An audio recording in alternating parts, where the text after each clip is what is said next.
We see the story of Jesus going to the cross, and everything seems to kind of be hand in hand. And then there's this one character that seems to interrupt the narrative. His name's Barabbas. We don't even know much about him except that he's a murderer, a leader of an insurrection, a rebel. And why he's even mentioned, sometimes I'm not so sure. It's like, what? This is about Jesus going to the cross. So in this moment, Pilate thinks, I hold the destinies of these two men in my hand. I know the Jews have a tradition that on a holy day, I will release one of the prisoners on death row. Pilate stands on this audacious stage, who now presents Jesus, Son of the living God, versus Barabbas, the thug and rebel. He says, all right, who do you want? This is blasphemy. This has gone too far. There's no comparison. This is a rightful prisoner, a man who should be on death row. He's a rebel against Rome. He leads a rebellion. He murders people. He's a bad man. He's a thug and he's a crook. He deserves the chains and he deserves the crucifixion. Jesus, what has he done but heal, restore, deliver, set free, open blind eyes, open deaf ears, heal the lame and the leper? What has Jesus done? Who do you want? We want Barabbas. Yeah, give us Barabbas.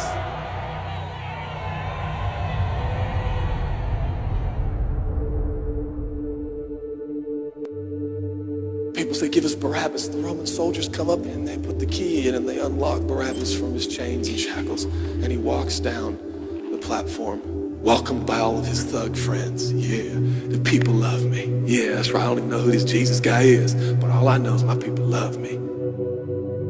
There seems to be no conscience in Barabbas. There's no record of him turning to Jesus and saying, I owe you everything now, for you have set me free. No, I don't see any of that in Barabbas. And God knew that. Jesus stood there, silent, for he knew the will of the Father. He said, it's fine, Father. Let him have Barabbas. For Jesus knew that the Father would have to treat Jesus like Barabbas so he could treat Barabbas like Jesus. Barabbas thought it was the people that set him free. No, no, no, no. It was the love of a heavenly Father. When I look at this story, I realize who Barabbas really is. That's me. That's you. That's us. And I felt, I was reading this the other day, and I felt God speak to me. I love Barabbas. I love him. But God, he's a bad man. I love him. And I wanted him to go free. But didn't you know that he probably would have never acknowledged the free gift? Yeah, but I love Barabbas. For while we were still sinners, Christ died for us. God sent his son for Barabbas, even the one he knew would walk away from Jesus and his free gift and never come back. He loves him. And the nerve, the gall, and the audacity of believers to think, I got saved by grace, but now that I'm in this deep, dark place of bondage, I better work hard to get myself out. What? That's the opposite of the gospel. Are you bound? Are you held under the power of this temptation, this sin? You feel like it's controlling you? What are you going to do? I'm going to shake myself free. Stop it! No, you won't. You're no match for the powers of hell and the urges of sin. You will not overcome it, and you will never overcome it. You'll just be another statistic. There's no answer within yourself. Your own merit, your own goodness, your own discipline, your own devotion will not save your marriage and will not save your kids. There's only one. And he's the one that took your place. He's the one that stood silently on the platform with Pilate and said, yes, let him have Barabbas. Take me. How many times have I stood on that platform with Pilate and Jesus, and I'm the Barabbas, and they start to take my chains off, and I say, no, no, I deserve this. I deserve the guilt. I deserve the shame. I deserve the consequence. I deserve it. Jesus seems to look at me and say, no, son, let me have it. Let me have your sin. Let me have your pain. No, God, I did it to myself. I deserve it. My marriage won't make it. This is what I deserve. I deserve divorce. I deserve poverty. I deserve sickness. I deserve it all. No!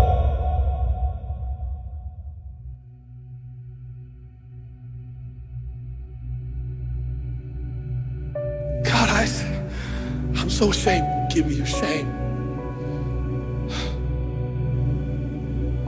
But God, what if I do it again? I'll still be here. Oh, God, I don't want to hurt you. I love you. I don't want to do this anymore. Give me your sins, son.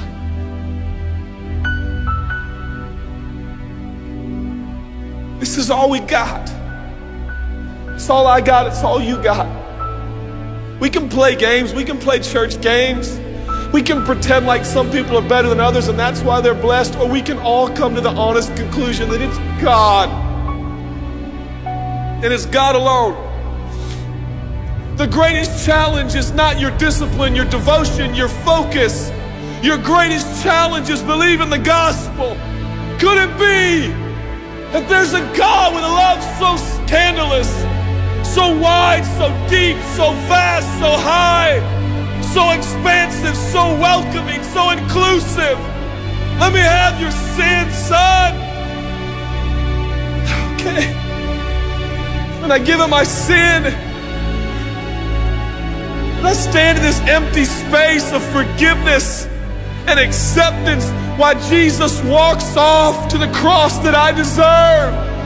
I see him walking to the post to be whipped. As I stand a free man, all the attention is turned now. And I feel the love of God saying, go, son, live your life. I'll pay the price. Where did we get off thinking that we were gonna set ourselves free? It's still Jesus. It'll always be Jesus. It'll never stop being the power of Jesus. If his blood is sufficient for your salvation, his blood is sufficient to sustain you through every challenge and every sin and every temptation. Jesus is enough.